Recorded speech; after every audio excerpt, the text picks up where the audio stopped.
সুপ্রিয় দর্শক, আমরা এখন দুইটা সেফ ডিফেন্স দেখাবো।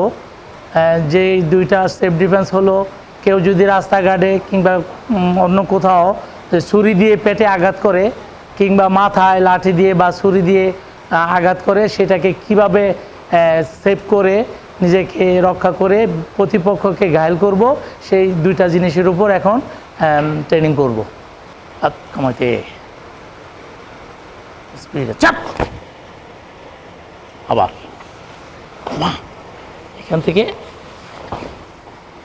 এই হাতটাকে ধরে এখানে ডিফেন্স করে হাতটাকে ভেঙে দিতে পারবো। তারপরে আমি চাইলে তাকে এখানে আঘাত করতে পারবো, পা দিয়ে আঘাত করতে পারবো, হাত দিয়ে আঘাত করতে পারবো। তার মূলত হলো তার হাতে যে সেই নাইফ থাকবে, সেই নাইফটাকে আমি আগে ডিফেন্স পেটে ওই হাতে আবার নাইফটাকে আগে ডিফেন্স করে তারপরে সেটাকে ধরতে হবে, ধরে তার এটাকে ভেঙে দিতে হবে। ভেঙে দেওয়ার পরে এটাকে ঘুরে তারপর তাকে আঘাত করতে হবে। এটা হলো পেটে যদি কেউ আঘাত করে সেইটা। আর যদি মাথায় কেউ আঘাত করে, মাথায় আঘাত করলে সেটাকে দুই হাত দিয়ে কিংবা মাথায় আঘাত করলে ধরে এখান থেকে ফালাই দিয়ে তাকে আঘাত করতে পারবো। মাথায় লাঠি বা ছুরি দিয়ে আঘাত করলে 1, তারপরে এখান থেকে পিছনে চলে আসবো 2, এখান থেকে তাকে সামনের দিকে ঠেলে ফেলে দিব 3, তাকে আটকায় ফেলবো যাতে সে আমাকে হাত দিয়ে পা দিয়ে কোনো আঘাত করতে না পারে। তারপরে তাকে আমি যে কোনো আঘাত করতে পারবো। এটা হলো যে আত্মবিশ্বাস থাকতে হবে ভিতরে, যে তার হাতে ছুরি আছে, ভয় পাইলে কিন্তু হবে না। তার হাতে ছুরি আছে, ওকে অসুবিধা নাই, সে আমাকে ছুরি দিয়ে মাথায় আঘাত করবে, আমি দেখবো, তাকায় থাকবো, আস্তে আস্তে মাথায় 1, সুন্দর করে দুই হাত দিয়ে হাতটাকে ধরবো। ধরে আমি যদি চাই তাহলে এটাকে এখান থেকে ভেঙে দিতে পারবো। এখান থেকে এটা দুই ধরনের হয়।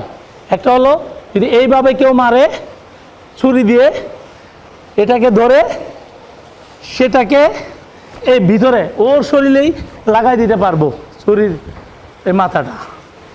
এখান থেকে মারবে 1, এখান থেকে 2, এখান থেকে 3।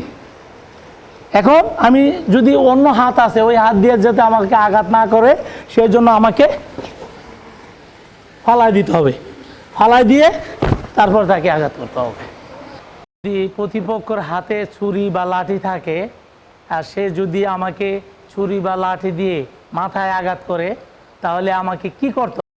আপনাকে কি করতে হবে? রাস্তাঘাটে যদি কেউ মাথায় আঘাত করে, তাহলে ভয় পাইলে মাথা ফেটে যাবে। আর ভয় না পাইয়া সাহস করে তার দাঁড়াইতে হবে। লাঠি দিয়ে বাড়ি দেয় না, বাড়ি দিবা।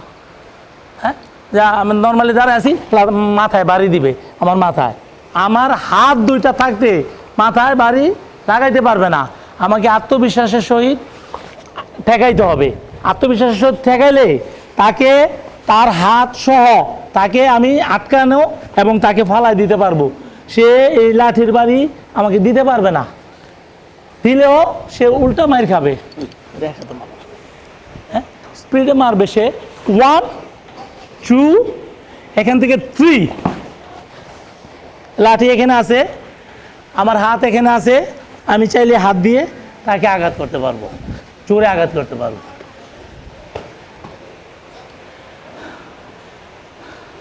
আর যদি কেউ পেটে মারে,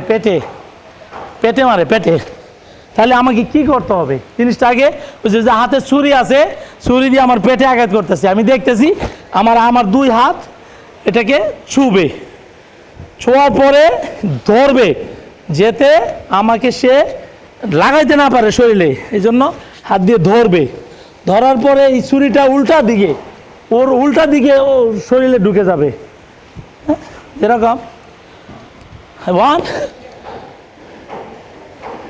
এখান থেকে ওকে এবং পা দুইটা একসাথে 1, 2, টেকনিকের উপর ট্রেনিং করলাম, সবাইকে দেখাইলাম যে কিভাবে মাথায় আঘাত করলে নিজেকে সেভ করতে হবে, পেটে যদি কেউ ছুরি দিয়ে মারে তাহলে সেটাও কিভাবে ঠেকানো যাবে। সেটা প্রথম আমাকে সে পেটে মারতেছে, আমি দেখতেছি যে আমার পেটে মারতেছে, তাহলে আমাকে প্রথম সেভ হইতে হবে।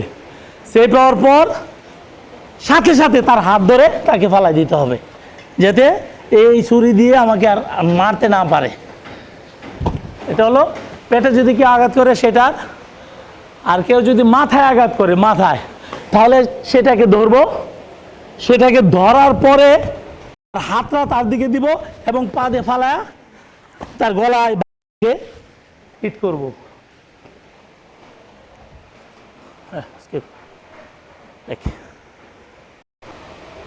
আর সব দর্শকদের উদ্দেশ্যে বলছি যে আপনি কিছুই জানেন না, কিন্তু আপনার আত্মবিশ্বাস সাহস যদি থাকে আর আপনি যদি একটু প্র্যাকটিস একটু করেন যে মাথায় মারলে কিভাবে ঠেকানো যায়, পেটে মারলে কীভাবে আটকানো যায়, তাহলে আপনিও এই জিনিসগুলো অটোমেটিক পারবেন নিজেকে সেভ করতে, এবং প্রতিপক্ষ বা চোর হোক ডাকাত হোক তার থেকে নিজেকে সেভ করতে, তাকে ঘায়েল করতে আপনারাও পারবেন।